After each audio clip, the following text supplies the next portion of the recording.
Vamos lá? Nós estamos aí com esse tema bom e agradável. E o Salmo é 133, texto é lá no Salmo 133, com a língua presa fica bonitinho, né? Verso 1 ao 3. Sempre quando você for ler Salmo, nunca é versículo, Salmos são versos, porque são canções, né? Salmo 133, verso de 1 ao 3. Salmo muito conhecido.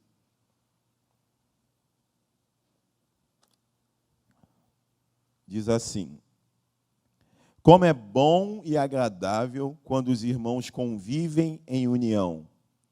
É como óleo precioso derramado sobre a cabeça, que desce pela barba, a barba de Arão, até a gola das suas vestes. É como o orvalho do Hermon, quando desce sobre os montes de Sião. Ali o Senhor concede a bênção da vida para sempre. Amém? Vamos orar? Senhor, nós lemos a Tua palavra, já adoramos o Teu nome, e agora nós queremos meditar nesse salmo. Fala conosco, ministre nossos corações, para que possamos entender o que o Senhor quer falar conosco nessa noite. Cada encontro, cada momento que nós nos reunimos, é um momento de ouvir a sua voz. E de ouvindo a sua voz, a gente fazer um movimento em direção àquilo que o Senhor quer para nós. Então fala conosco. Se tiver alguém assistindo também em casa, que possa ter atenção, que também a tua palavra possa chegar a esses corações que estão nos ouvindo agora, ou que vão assistir depois. Fala conosco, Pai. Esse é o nosso desejo, em nome de Jesus. Amém. Está aí esse salmo, Salmo 133, de verso 1 ao 3. É um salmo conhecido como salmo de romagem, que é um salmo, são salmos que eram cantados durante a peregrinação do judeu a Jerusalém. Pelo menos 3 vezes no ano, os judeus se dirigiam a Jerusalém para as festas, para a adoração. Quando não havia o templo, era para a tenda que havia, que era provisória para a adoração, que simbolizava o templo. Depois, quando Salomão constrói o templo, eles iam para o templo para adorar. Então, eles saíam de várias regiões em direção a Jerusalém, pelo menos 3 vezes no ano. E quando eles faziam esse trajeto, eles cantavam esses salmos, conhecidos como salmos de romagem, né, de romaria, salmos de romagem. Então, eles iam cantando esses salmos. Então, esse salmo é um dos salmos que eles entoavam. Um salmo do rei Davi, ele que compôs esse salmo. Então, ele vai dizer como é bom e agradável quando os irmãos convivem em união. É como óleo precioso derramado sobre a cabeça, que desce pela barba, a barba de Arão, até a gola das suas vestes. É como o orvalho do Hermon, quando desce sobre os montes de Sião. Ali o Senhor concede a bênção da vida para sempre. É interessante que o salmista, Davi, ele vai falar sobre a união dos irmãos. Ele está falando aí de Israel. E a gente pega aí como também para a igreja, né? Porque Israel é muito simbolismo da igreja. Há muita comparação da Israel com a igreja, tanto da escravidão no Egito, que é quando a gente vivia no pecado, como a libertação do Egito, como é a nossa conversão, como passar pelo Mar Vermelho, que ali é considerado um batismo. Há muito paralelo entre o povo de Israel e a igreja. Então, nós somos aí representando também a igreja. Então, o salmista vai dizer como é bom e agradável quando os irmãos convivem em união. Havia muitos problemas de desunião, de disputa, de intriga, de confusão entre as 12 tribos de Israel. Então, aqui Davi está se alegrando e dizendo quão é bom e agradável quando essas 12 tribos se unem, quando o reino está unido, quando o reino está coeso, quando está todo mundo unido, junto. E aí ele vai dizer, isso é muito bom e isso é muito agradável, isso é maravilhoso. Interessante o texto que Elisângela, a minha esposa, não consigo chamar de pastora, né? Com a pastora Elisângela, ela trouxe para nós. Né? É interessante esse texto, que fala sobre quem se isola, né? Se torna egoísta, se torna, né? Um texto muito forte falando do isolamento. E eu sempre alerto sobre o perigo do isolamento. E aqui o salmista está dizendo exatamente a importância dessa união, de estarmos unidos, de estarmos juntos. Ele diz que é bom e agradável. E ele vai usar duas ilustrações para deixar claro o quão isso é bom e agradável. Ele vai usar duas figuras para aquele povo entender o quão bom e agradável é os irmãos viverem unidos. E essa linguagem que ele vai usar, para o povo de Israel, era uma linguagem muito conhecida, porque ele vai usar algo da época deles, da região deles. Então, o primeiro exemplo que ele vai dar é do óleo da consagração derramado. Ele vai usar ali, quando ele vai dizer assim, ó, é como óleo precioso derramado sobre a cabeça, que desce pela barba, a barba de Arão, até a gola das suas vestes. Então, o salmista, para exemplificar o quão bom é os irmãos estarem unidos, ele vai dar dois exemplos. O primeiro é o óleo da unção sobre a cabeça de Arão. Arão é quem? O irmão de Moisés. Arão é a família separada para ser a família sacerdotal. Ninguém poderia dizer assim, ó, eu sou sacerdote, se não viesse da linhagem de Arão. Só era sacerdote quem vinha da família de Arão. Então, ele, para dar o exemplo de como é bom a gente estar unido, ele vai dizer assim, olha, essa união, quando o povo está unido, é comparado ao óleo colocado sobre a cabeça de Arão, sobre o sumo sacerdote. Ele vai trazer à memória esse momento da consagração de Arão.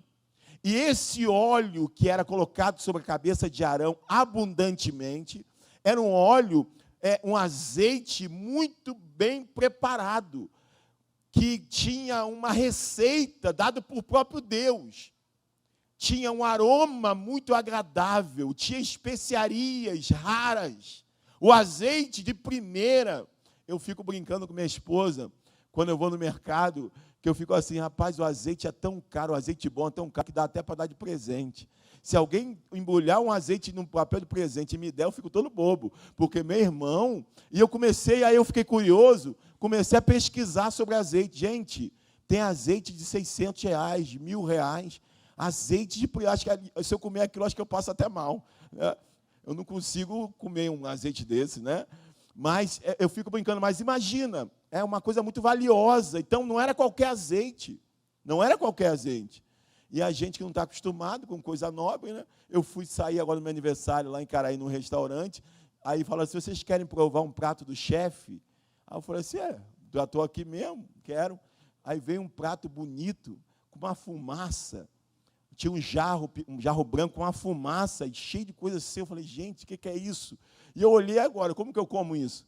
Como que eu como isso? E eu pensei que aquela fumaça com aquele jarro era para eu entornar na comida. Aí eu falei, não, mas eu não sou bobo, eu falei assim, eu prefiro não colocar nada do que passar mico. E aí depois eu acho que não era, realmente era só decoração, era gelo seco. Eu ia fazer uma besteira, mas eu querendo, né? Aí eu falei, não vou fazer isso, vou comer do jeito que está. Então, imagina esse azeite aqui. Era um azeite que era o primeiro extração. É qual tipo? É o melhor, é uma coisa muito nobre. E além disso, se colocava especiarias. Dizem cheiro, aquele cheiro nobre, gostoso, aquilo toma tudo. Ele compara a união do povo de Deus, da igreja de Deus, como o óleo derramado sobre a cabeça de Arão. E ele vai dizendo, olha, como óleo precioso derramado, ele vai dizer, óleo precioso, derramado sobre a cabeça, que desce pela barba, imagina, todo, até embaixo. E o salmista vai usando essa linguagem para o povo que entendia disso. Essa era uma rotina dos sacerdotes e uma coisa que eles sabiam. essa união do povo de Deus é como esse ato de consagração de Arão, esse óleo sobre a cabeça que desce pela barba, que passa pelo corpo todo dele, que o cobre inteiro. Essa é a comparação, a primeira comparação que Davi usa sobre o azeite. A segunda comparação, ele vai dizer, é sobre o orvalho do Monte Hermon. Ele continua lá. É como o orvalho do Hermon quando desce sobre os montes de Sião. Ele vai usar aí um dos montes mais altos da região lá de Jerusalém. Na verdade, ele cita dois montes, o Monte Hermon e o Monte de Sião. Era um monte muito distante um do outro. Ele vai dizer que a comparação da união do povo de Deus é também como o orvalho que está sobre o alto monte do Hermon. E o Monte Hermon é muito alto e na sua parte mais alta fica a maior parte do ano congelada. A maior parte do ano dificilmente perde o gelo. Ele é visto de longe, ele é branco lá em cima, porque de tanto gelo, porque ele é muito alto. Um dos apelidos dele é Monte Grisalho, por causa da branquitude do cume dele. Monte Grisalho. E diz que desce daquele monte, sobre aquele monte, um orvalho. E aquele orvalho vai tomando aquele monte. E por conta disso, vai descendo ali um rio, vai se formando o rio e vai tomando o Rio Jordão e vai fazendo com que toda a volta árida vá se transformando num lugar cheio de plantas, cheio de árvore, porque desce desse monte.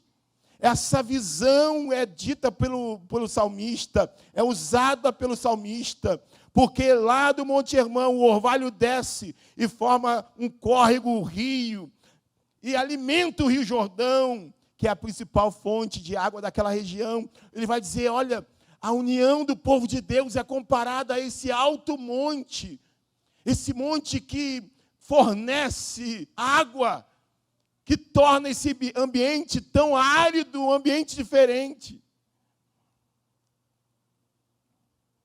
E aí eu fiquei pensando nisso,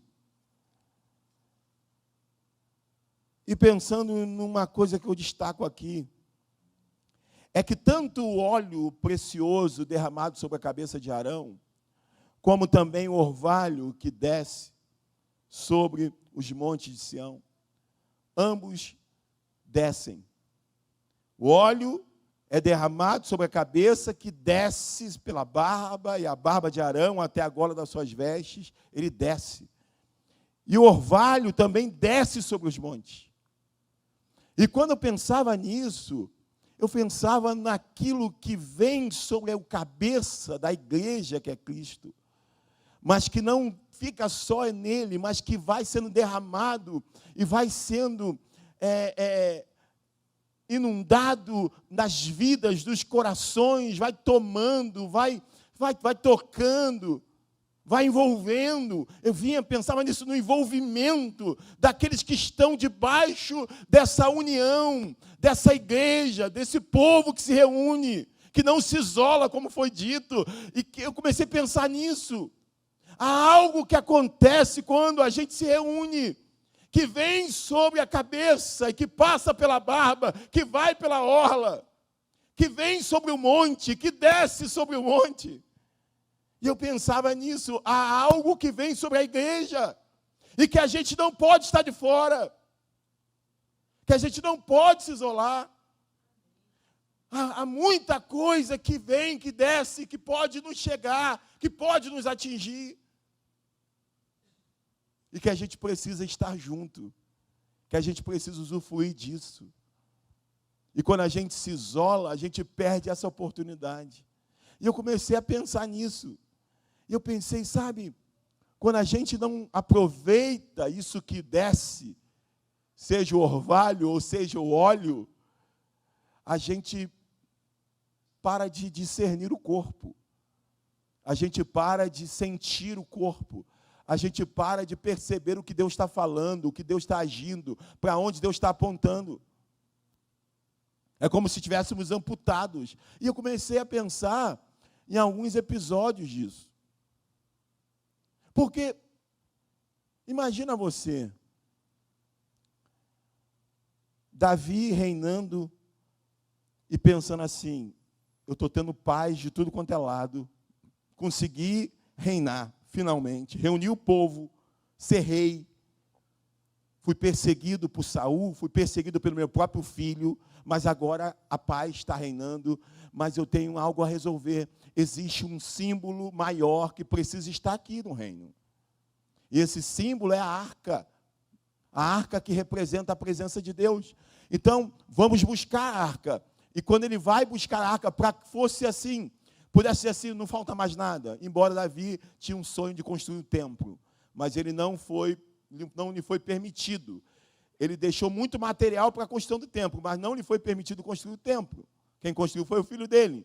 Mas, como não havia como fazer isso, do resto estava tudo bem, mas faltava a arca. Então ele manda buscar, ele tenta buscar. E a gente sabe que a primeira tentativa deu errado. Uzá morre, porque eles trazem de uma maneira inadequada. A arca vai cair, Uzá tenta segurar e é morto. Aquilo causa uma tristeza, aquilo causa uma comoção, aquilo causa um abatimento.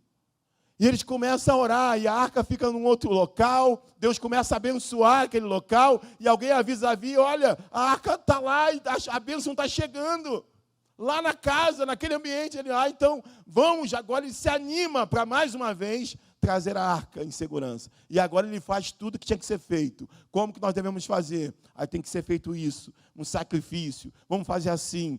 Tem que ser sacerdote, como que vai ser carregado. E tudo ele faz como deveria ter sido feito. E isso acontece. E a coisa está dando certo. Todo aquele medo, o trauma da morte de Uzá, agora está passando, porque conforme eles vão se aproximando da cidade, trazendo a arca, eles vão se enchendo de alegria. Está dando certo, nós estamos trazendo a arca, é tudo que faltava. Agora nós vamos poder celebrar. E Davi está dançando, Davi está pulando, Davi está celebrando, Davi está alegre. E eu fico pensando, como que Mical não vivenciou isso? Como que Mical, sendo esposa de Davi, não percebeu o que estava acontecendo? E veio na minha mente exatamente isso. Quando a gente se aparta, quando a gente se afasta, quando a gente não está junto, a gente não consegue perceber o que está acontecendo. Mical não consegue se alegrar com a alegria do povo de Deus. Mical não consegue se alegrar com a alegria do seu próprio esposo. Fruto do passado, fruto das coisas mal resolvidas. Mas uma coisa é fato, Mical não recebe esse óleo, Mical não recebe isso que vem da parte de Deus sobre a união do povo dele. Mical fica à parte, Mical fica da janela olhando. E quando a gente assume essa postura, ao invés de estar junto, a gente se aparta, a gente fica com um olhar crítico, a gente fica com um olhar contaminado, a gente não consegue ver beleza em nada. Eu lembro que quando a gente conquistou esse lugar, cada conquista era celebrada por todo mundo. Uma pintura, uma parede, tudo é celebrado, tudo é comemorado, emocionava a gente. Mas quantas pessoas que não se emocionavam? Quantas pessoas que conseguiam olhar e dizer, não gostei da cor, não gostei de não sei o quê, não conseguia ver o que era maior, o que era mais importante, ficavam presos a detalhes. Por quê? Porque muitas vezes estão apartados, não recebem esse azeite, não recebe esse orvalho, não consegue perceber o momento, não consegue perceber a direção que Deus está conduzindo a igreja, não consegue ouvir, não consegue sentir, não consegue se alegrar, porque estão apartados. E Deus está dizendo para a gente, se chegue para perto, sinta, seja dor, seja alegria, mas sinta.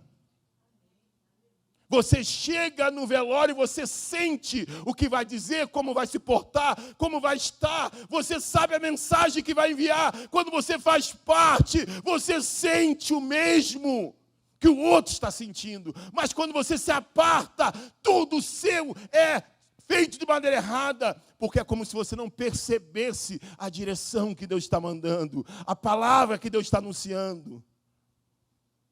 Mas muitas vezes até o preparo para a gente enfrentar um momento de luta. Deus às vezes prepara a igreja antes. E se eu estou apartado, eu não recebo isso. E eu me desespero, porque eu não ouvi o que eu deveria ter ouvido. Porque esse óleo não veio sobre mim, não me cobriu. Esse orvalho não me tocou. Então eu fiquei pensando, Mical estava fora. E isso é tão perigoso, porque causa frustração em quem está à volta. Quando Davi vai abençoar a família dele, depois de abençoar a nação, ele é recebido de uma maneira muito dura pela própria esposa. E ele fica irado, e ele amaldiçoa. E o fim de Mical é alguém que vive de uma forma estéril, sem vida, sem nada. Fiquei pensando também, agora partindo para os evangelhos, ou para Atos dos Apóstolos, alguns momentos onde alguém que está há 18 anos com uma enfermidade e é curado, ou é curada, como uma mulher encurvada, e alguém é capaz de ficar preso a um detalhe, que era um dia de sábado, e que ela não deveria ter vindo naquele dia para ser curada. Alguém que não pula com aquela mulher, alguém que não celebra com aquela mulher, alguém que é detalhista religiosamente falando e fica apontando algum detalhe e outro. Essa pessoa não está inserida junto, não entendeu nada, porque ao invés de celebrar a vitória, está preso a uma religiosidade morta. Quando alguém chega com uma mão atrofiada no templo, eles estão preocupados porque era dia de sábado e não com aquela mão curada daquele homem. Ou seja, as pessoas conseguiam não se atentar para aquilo que Deus estava direcionando. Tanto que elas crucificam o próprio Cristo. Elas leem, elas conhecem, elas sabem, mas elas não o reconhecem. Porque elas não estavam unidas no corpo e recebendo o direcionamento daquilo que Deus estava fazendo. Quando a gente está inserido, a gente é avisado, a gente é alertado, a gente é prevenido, a gente sabe o que está acontecendo à nossa volta, a gente percebe as coisas. Quantas vezes a gente encontra pessoas que estão totalmente à parte de tudo que está acontecendo? Você fala, fulano, vai participar? O quê? Não sabia. Como se estivesse aéreo, como se estivesse em outro mundo, como se estivesse na janela, como Mical. Por isso que é tão importante a gente permanecer nessa videira, a gente permanecer nesse corpo, a gente permanecer unido. Porque, assim como ele compara o salmista, assim o Senhor tem feito. A pior coisa que a gente possa fazer é a gente se isolar disso, é a gente se privar disso, é a gente se afastar disso. É tão sério isso, que quando você se lança, quando você faz parte, há uma sintonia, como uma orquestra. É muito difícil para um músico, aí Márcio, Douglas, para eles, no momento de um louvor, deles irem em alguma igreja, eles assistirem, é muito difícil para eles, porque eles, diferente de quem não é músico, a gente está ouvindo a música e você até percebe que alguma coisa saiu errado, a nota entrou fora, alguém desafinou, mas para um músico isso é muito mais complicado, ele conseguir separar a adoração dessa crítica. Porque ele percebe as coisas, ele sabe, ele entende. E a mesma coisa é quando a gente está inserido no corpo, é quando a gente está inserido na igreja. É como se a gente percebesse a coisa do outro, a dor do outro. A gente olha assim, tio Zé, o que tem? O que o senhor tem? Júlio, o que aconteceu? Mas o que? Não aconteceu nada. Não, aconteceu alguma coisa. Pode falar. Claudinha, o que tem? O que está acontecendo? A gente começa a sentir um ao outro. Deus começa a te levantar de madrugada para orar por alguém. Você manda mensagem para alguém, porque você está inserido. Você faz parte do organismo. O organismo está vivo, ele não é morto. E a coisa vai sendo trabalhada. O Espírito Santo trabalha nesse corpo. Esse corpo se move, esse corpo se movimenta. Esse corpo tem pé, tem mão, tem olhos, tem rins, tem coração. Tem um cabeça, que é Cristo. Ou seja, é tudo colaborando um para o outro. O rins tem a função dele. O fígado tem a função dele. Tudo coopera, tudo trabalha. Ou seja, ele vai trabalhando, ele vai avisando, ele vai tocando. Eu tive uma experiência alguns dias atrás com uma família que falou que foi acordado de uma maneira misteriosa. Acordados de uma maneira sobrenatural. E quando foram ver, Deus os livrou de uma coisa terrível. De uma coisa terrível, de uma tragédia. A família estava dormindo e acorda inexplicavelmente, não tinha um costume de acordar de madrugada, não tinha costume de nada. Mas é acordado, alguém fala, não, tem alguma coisa, vamos lá. E quando foi ver, tinha algo armado para matar, para destruir, para roubar. E puderam dizer, Senhor, obrigado, porque a igreja é um organismo.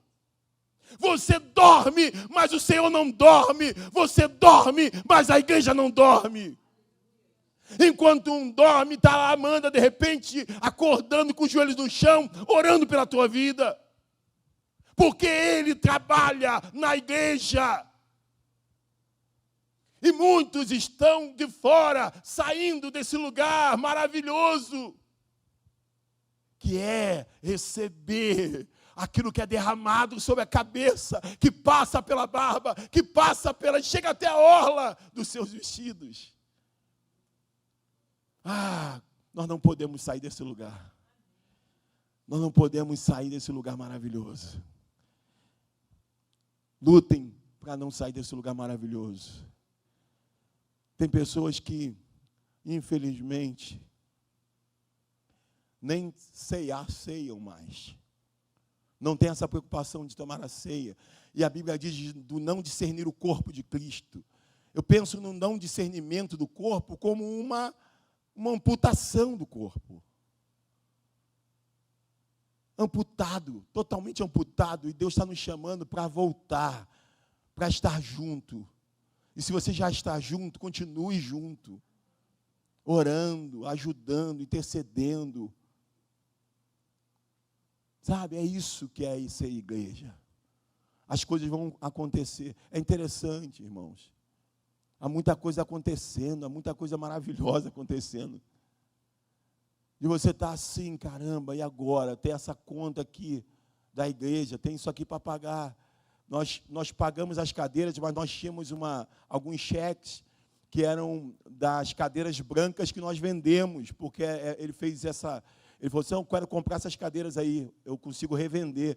Então, depois de pagar as cadeiras, ainda tinha que depois cobrir as cadeiras que a gente não conseguiu entregar, porque foi feito um cálculo de tantas cadeiras e não tinha todas aquelas cadeiras. Graças a Deus, nós pagamos o último cheque. E quantas vezes, aí ficava assim, meu Deus, tem que cobrir o cheque. O cheque é tão chato, né? Quase a gente não usa mais. E tem que ter o dinheiro, senão o cheque volta. E daqui a pouco alguém que eu não falei, que eu não alertei, que eu não lembrei. Às vezes eu mando uma mensagem falando, mas às vezes alguém chega lá e pá, dizima, contribui. Por quê? Porque é um organismo. Porque o problema não é só do pastor, o problema é de cada um de nós. Nós temos pessoas assim que estão inseridas, mas nós precisamos trazer outras que venham para perto, para que se cheguem, que não fiquem só de longe olhando. Porque se ficar de longe olhando, não vai perceber o que está acontecendo. E eu quero perceber, meus irmãos, o que está acontecendo. Eu quero fazer parte. Eu quero estar junto. Eu quero viver cada processo, cada um deles. E a dor faz com que algumas pessoas se afastem. Uma coisa eu tenho aprendido,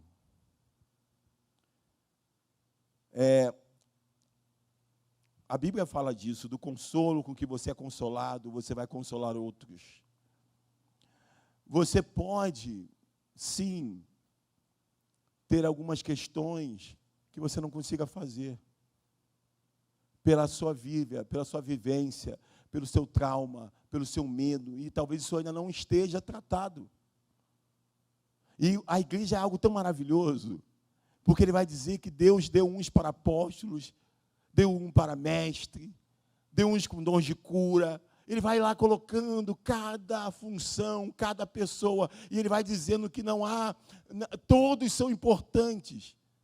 Todos são importantes, ninguém pode dizer assim, eu não preciso do ouvido, eu não preciso do... Não, todos precisam um dos outros, todos são essenciais e importantes para o bom funcionamento do corpo, mas nem todos farão as mesmas coisas. Ninguém pode exigir de você fazer o mesmo que está fazendo, mas o que a gente precisa tratar um dos outros é que a gente esteja no corpo, fazendo aquilo pelo qual nós fomos chamados, porque quando eu faço aquilo pelo qual fui chamado, Deus me sustenta para que eu consiga fazer. Quando eu faço aquilo pelo qual fui chamado, Deus o sustenta para que eu consiga fazer. Uma das coisas que eu mais me perguntei nesses meses, nesses últimos meses, foi isso. Senhor, e aí? Eu acho que não dá.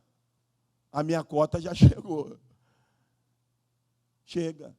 Eu não vou suportar. E Ele me mostra que eu sou capaz de suportar. Mas há momentos em que pessoas se apresentaram para fazer aquilo que eu não era capaz de suportar. Há momentos que alguém se apresenta para fazer aquilo que eu não tenho como fazer. Por quê? Porque ninguém vai exigir de você aquilo que você não foi chamado para fazer. Mas você precisa fazer aquilo que Deus te chamou para fazer. Não se omita. Porque se você se omitir, o seu corpo, o corpo de Cristo sente. Então, ele termina o versículo 3, dizendo assim, ele diz, e como o orvalho do irmão, quando desce sobre os montes de Sião, aí ele termina dizendo o seguinte, ali o Senhor concede a bênção da vida para sempre. Eu gosto dessa expressão ali, nessa união, nessa congregação, nesse ajuntamento, o Senhor concede a bênção e a vida para sempre. Não é lá, é ali, no ajuntamento, juntos. É ali que o Senhor vai trabalhar. Por mais difícil que seja, por mais complicado que seja, é junto, é aqui, juntos, um dos outros, que o Senhor vai trabalhar em nossas vidas. E assim a gente vai caminhando, e assim a gente vai prosseguindo. E aí, eu queria te chamar para isso. Como nós abrimos o culto dizendo, aquele que se isola se torna alguém totalmente egoísta, totalmente insensível. Mas quando a gente está juntos, a gente recebe aquilo que Deus está derramando sobre a igreja. Derramando sobre a igreja. E Ele está derramando constantemente sobre a igreja. E é muito mais fácil, irmãos, a gente suportar juntos do que a gente suportar isolado. Esse óleo precisa descer sobre você. Esse orvalho precisa chegar a você também. Precisa chegar a todos nós. Mas para isso você precisa vir para perto. Estar juntos. Eu quero viver isso. Eu quero sentir isso. Eu quero perceber isso. Eu quero entender. Eu quero fazer parte. Eu não quero ser um estranho. Eu não quero estar desconectado da realidade. Tem gente que está desconectada. Eu vi agora, um rapaz me encontrou ali, começou a falar comigo. Eu falei, esse cara está desconectado da realidade. Não tinha nem como dar um conselho. Está desconectado da realidade. Não é sóbrio. Não está bêbado. não usou droga, mas não é sóbrio. Se às vezes a gente não buscar estar junto, a gente perde a sobriedade. De você olhar e falar assim, como você não está pulando de alegria por saber que aquele homem que todos os dias colocava a cama dele na porta do templo para pedir esmola e agora está andando, como você não está pulando com ele de alegria e adorando a Deus? Qual a lógica que você encontra para não celebrar a vitória do teu irmão? Qual a lógica que você encontra de vir do campo e saber que teu irmão, que estava, você nem sabia onde estava, e que está dentro de casa, tomado banho, vivo, como você se recusa a entrar nessa festa? Se a gente não estiver junto, a gente perde a sobriedade. E é capaz, como eu já vi, uma mãe questionar um filho, porque parou de beber, porque parou de usar droga, porque parou de fumar, e porque que agora está indo na igreja. Uma própria mãe ser contra um filho, largar as drogas, parar de ir para a balada e estar frequentando uma igreja. Já vi isso acontecer. E quando a gente está junto, a gente é sóbrio. A gente tem visão. Tudo que eu faço vai refletir, tudo que eu faço tem peso. O que eu devo fazer? Deus vai nos direcionando, é assim, vai para cá, cuidado, chama o irmão, ora com ele, pede ajuda, liga para ele, fala com ela, e a igreja vai se mexendo, vai se mobilizando, vai se tocando, vai se curando, vai se ajudando, vai sendo direcionada. A igreja é um organismo vivo, onde o Espírito Santo trabalha. Você pode ficar de pé comigo? Estamos chegando aí no final do ano. Se você quer uma meta para você, pega essa. Eu quero estar junto. Quero estar junto. E aí, já sabe, não fica olhando para a sua incapacidade, porque nós já vimos que todos têm uma função. Estava vendo até um pastor falando que quando você perde um dedo, o menor dedo do pé, você vai andar diferente. Vai mexer no seu equilíbrio.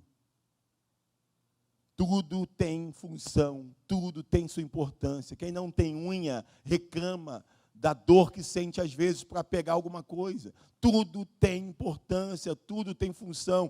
Quem não tem sobrancelha, está fazendo tratamento, perdeu o pelo do corpo, está fazendo quimioterapia, percebe o quanto que a sobrancelha tem a função. Tudo tem função, tudo tem, ou seja, não se coloque como menor, você tem um local específico para trabalhar no corpo. Se chegue, se aproxime, não se isole, mesmo que tudo aconteça para que você se afaste, não se afaste. Não se afaste. Ah, mas eu tenho problemas, eu não consigo, eu sinto que eu me incomodo. Não se preocupe com isso. Fica junto, fica junto. Ah, mas alguns, não se preocupe com alguns. Fica perto. Se já é difícil, perto, que dirá longe. Então, hoje o Senhor nos chama para estar perto. Há muitas pessoas que às vezes chegam e falam assim, pastor, eu estou debaixo da sua cobertura espiritual. Porque houve uma moda no Brasil, em muitos lugares do mundo, dessa moda de cobertura espiritual. Eu estou debaixo da cobertura espiritual do apóstolo fulano de tal. E a gente rejeita isso. A sua cobertura espiritual é sobre a igreja, é sobre o cabeça que é Jesus Cristo. A sua cobertura está inserida nesse corpo. É estar ali, é estar junto, é estar discernindo. Deixe esse azeite ser derramado sobre você por meio da igreja. Deixe esse orvalho chegar até você pelo meio da igreja. Dizem que algumas pessoas acampavam perto desse monte Hermon, acampavam ali embaixo, e elas relataram, olha, a gente percebeu que nossa barraca parecia que estava chovendo, parecia que era chuva, mas era orvalho, do Monte Hermon até hoje. O orvalho do Monte Hermon continua sendo derramado até hoje, a ponto deles dizerem, a barraca parecia que estava chovendo, mas era o orvalho sendo derramado. E esse orvalho continua sendo derramado sobre a igreja. E eu queria orar com você, você que está em casa também, se você está se afastando, se percebe que está se afastando, é tempo de você voltar, é tempo de você se aproximar.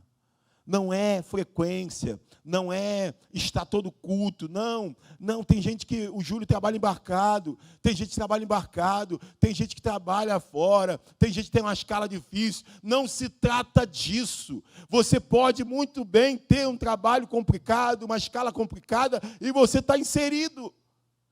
Porque você sente, porque você ora, porque você se preocupa, estando tantos quilômetros de distância.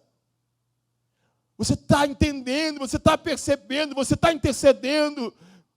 Meu irmão, eu estou aqui orando por você. Olha, vamos lá, olha, qualquer coisa pode contar comigo. Mesmo estando aqui, a questão não é essa. A questão é, eu entendo a importância disso. Eu quero sentir o que a igreja está sentindo. Eu quero sentir o que o irmão está sentindo. Eu quero, Senhor. Então, feche seus olhos aí um pouquinho. Senhor, nós queremos hoje voltar a entender a importância do corpo, da união da igreja. Oh, quão bom e quão agradável é que os irmãos vivam em união. É como óleo precioso derramado sobre a cabeça, que desce pela barba, a barba de Arão, até a gola das suas vestes. É como o orvalho do irmão quando desce sobre os montes de Sião. Ali o Senhor concede a vida, a bênção da vida para sempre. E nós queremos estar debaixo disso. Queremos perceber isso, o que está acontecendo, o que acontece, o que o Senhor está movendo, para onde o Senhor está direcionando, o que precisamos fazer, o que temos que orar, quem está precisando, que possamos nos conhecer, que possamos nos perceber. Desperta-nos da madrugada, desperta-nos da madrugada uns pelos outros. Volta a falar conosco, Senhor. Não deixe que haja necessitados entre nós. Se tem alguém com problemas emocionais, nos faz perceber, nos faz usar as palavras certas, nos faz orar a oração certa. Senhor, que sejamos um organismo vivo como igreja, que possamos nos importar uns com os outros. Nós não queremos perder tempo, não queremos estar aqui de forma inútil, Senhor. Nós queremos ser igreja, nós queremos ser corpo, nós queremos sentir o que o Senhor quer para nós. Nós não queremos ficar dando voltas como pessoas sem direção. Nós queremos a tua orientação. Nós queremos ali, Senhor, a nuvem nos guiando durante o dia e durante a noite. Nós queremos a coluna de fogo. Quando for para a gente se levantar, nos direciona. Quando for para a gente parar, nos direciona. Quando for para a gente clamar, nos direciona. Senhor, governa a sua igreja. Governa a sua igreja. E Pai, agora nós te pedimos, traz aqueles que estão de fora, traz, Pai, agora nós olhamos como um guarda-chuva, a igreja é como um guarda-chuva, Pai, muito grande, e todos estão juntos debaixo desse guarda-chuva, mas há alguns que estão fora. Pai, traga-os para perto. Traga-os para perto, traga-os para perto, traga-os para perto. Nós queremos receber o óleo, nós queremos receber, Senhor, aquilo que o Senhor derrama, o orvalho derramado sobre nós. Nós queremos estar juntos, coesos na mesma direção. Traz cura, Pai, para a tua igreja, traz alegria para a tua igreja, traz conquista para a tua igreja. Senhor, sara as famílias, sara os casamentos.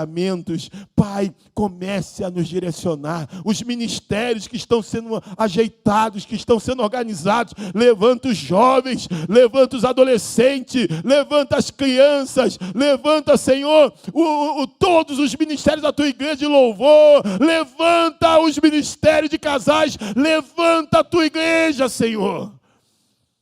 que nós possamos alargar as tendas desse lugar, que vidas começam a vir, que possamos ter frutos, vidas e vidas chegando, Senhor, porque o Senhor nos falou profeticamente que nós iríamos ouvir o barulho das multidões. Volta a levantar a tua igreja, levanta pregadores, levanta pastores, levanta missionários, levanta professores, levanta o teu povo, Pai, levanta o teu povo, daqui a dia 31, vai despertando os corações, vai trazendo despertamento sobre a tua igreja, para que a gente viva um ano totalmente sobrenatural. Eu creio, Senhor, nisso, eu creio, mas que todos estejamos juntos, unidos, porque isso é bom, isso é agradável, e é isso que o Senhor deseja de cada um de nós, em nome de Jesus. Você pode aplaudir o Senhor aí, meu irmão?